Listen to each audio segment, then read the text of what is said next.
हल्के युद्धक हेलीकॉप्टरों तक, असॉल्ट राइफल से लेकर ट्रांसपोर्ट एयरक्राफ्ट तक सभी मेक इन इंडिया हो गए। अपना तेजस भी अपनी तेजी और अपनी ताकत दिखाने के लिए आधुनिक जरूरतों के हिसाब से तैयार हो रहा है। देश की सुरक्षा में हमारे बॉर्डर और कोस्टल इंफ्रास्ट्रक्चर की बहुत बड़ी भूमिका है। आज हिमालय की चोटियां हो या हिंद महासागर के द्वीप, हर दिशा में कनेक्टिविटी के विस्तार पर जोर दिया जा रहा है। लद्दाख से लेकर के अरुणाचल प्रदेश तक बड़े पैमाने पर हमारे देश की सुरक्षा को ध्यान में रखते हुए नई सड़कें तैयार की गई हैं। देश में, मेरे प्यारे देशवासियों, हमारा इतना बड़ा समुद्र तट है, लेकिन साथ साथ हमारे पास 1300 से ज्यादा आइलैंड्स हैं। कुछ चुनिंदा आइलैंड के महत्व को देखते हुए तेजी से विकसित करने पर हम आगे बढ़ रहे हैं। आपने देखा होगा, पिछले सप्ताह 5 दिन पहले अंडमान निकोबार में submarine optical fibre cable project का लोकार्पण हुआ। अंडमान निकोबार को भी चेन्नई और दिल्ली जैसी इंटरनेट सुविधा अब उपलब्ध होगी।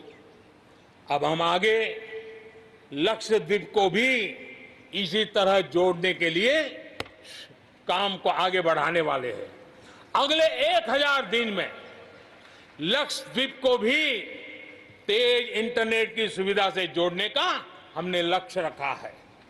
बॉर्डर और कोस्टल एरिया के युवाओं के विकास, उसको भी सुरक्षा को केंद्र में रखते हुए विकास के मॉडल की दिशा में हम आगे बढ़ रहे हैं। और उसमें एक कदम, एक बड़ा अभियान हम शुरू कर रहे हैं। हमारे जो बॉर्डर इलाके हैं, हमारे जो कोस्टल इलाके हैं, वहां के करीब 173 डिस्ट्रिक्ट हैं जो किसी न किसी देश की सीमा या समुद्री तट से जुड़े हुए हैं। आने वाले दिनों में एनसीसी का विस्तार उन बॉर्डर डिस्ट्रिक्ट के नौजवानों के लिए किया जाएगा। बॉर्डर एरिया के कैडेट्स को हम करीब करीब 1 लाख नए एनसीसी के कैडेट तैयार करेंगे और उसमें 1/3 हमारी बेटियां हो, ये भी प्रयास रहेगा। बॉर्डर एरिया के कैडेट्स को सेना प्रशिक्षित करेगी। कोस्टल एरिया के जो कैडेट्स हैं उनको नेवी के लोग प्रशिक्षित करेंगे और जहां एयरबेस है वहां के कैडेट को एयरफोर्स की तरफ से ट्रेनिंग दी जाएगी। बॉर्डर और कोस्टल एरिया को आपदाओं से निपटने के लिए एक ट्रेन्ड मैन पावर मिलेगा। युवाओं को आर्म फोर्सेस में कैरियर बनाने के लिए जरूरी स्किल भी मिलेगी। मेरे प्यारे देशवासियों, पिछले वर्ष लाल किले से मैंने कहा था, बीते 5 साल आवश्यकताओं की पूर्ति और अगले 5 साल आकांक्षाओं की पूर्ति के हैं।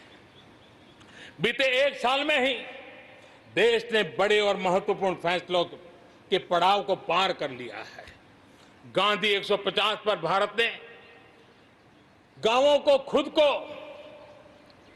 खुले में शौच से मुक्त किया है।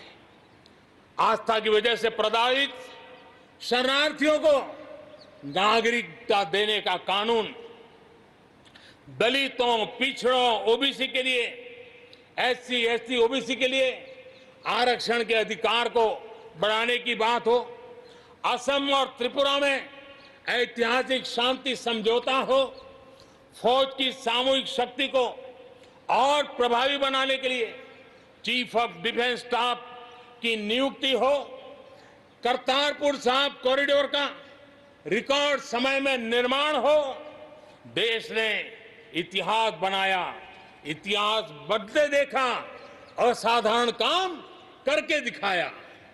10 दिन पूर्व अयोध्या में भगवान राम के भव्य मंदिर का निर्माण शुरू हुआ। राम जन्मभूमि के सदियों पुराने विषय का शांतिपूर्ण समाधान हो चुका है। देश के लोगों ने जिस संयम के साथ और समझदारी के साथ आचरण किया है, व्यवहार किया है, यह अभूतपूर्व है और भविष्य के लिए हमारे लिए प्रेरणा का कारण है। शांति, एकता और सद्भावना, यही तो आत्मनिर्भर भारत की ताकत बनने वाली है। यही मेलजोल, यही सद्भाव भारत के उज्जवल भविष्य की गारंटी है। इसी सद्भाव के साथ हमें आगे बढ़ना है। विकास में के इस महायज्ञ में हर हिंदुस्तानी को अपनी कुछ न कुछ आहुति देनी है। इस दशक में भारत नई नीति और नई रीति के साथ ही आगे बढ़ेगा। जब साधारण से काम नहीं चलेगा, अब होती है चलती का वक्त अब चला गया। हमें दुनिया में किसी से कम नहीं, हम सबसे ऊपर रहने का प्रयास करेंगे और इसलिए हम सर्वश्रेष्ठ उत्पादन, सर्वश्रेष्ठ ह्यूमन रिसोर्सेज, सर्वश्रेष्ठ गवर्नेंस, हर चीज में सर्वश्रेष्ठ के लक्ष्य को लेकर के आजादी के 75 साल के लिए हमें आगे बढ़ना है। हमारी पॉलिसीज, हमारे प्रोसेस, हमारे प्रोडक्ट्स, सब कुछ उत्तम से उत्तम हो, बेस्ट हो, तभी एक भारत श्रेष्ठ भारत की परिकल्पना साकार होगी। आज हमें फिर से संकल्प लेने की जरूरत है। ये संकल्प आजादी के लिए बलिदान देने वालों के सपनों को पूरा करने का हो। ये संकल्प 130 करोड़ देशवासियों के लिए हो। ये संकल्प हमारी आने वाली पीढ़ियों के लिए हो, उनके उज्जवल भविष्य के लिए हो। ये संकल्प आत्मनिर्भर भारत के लिए हो। हमें शपथ लेनी होगी, हमें प्रतिज्ञा करनी होगी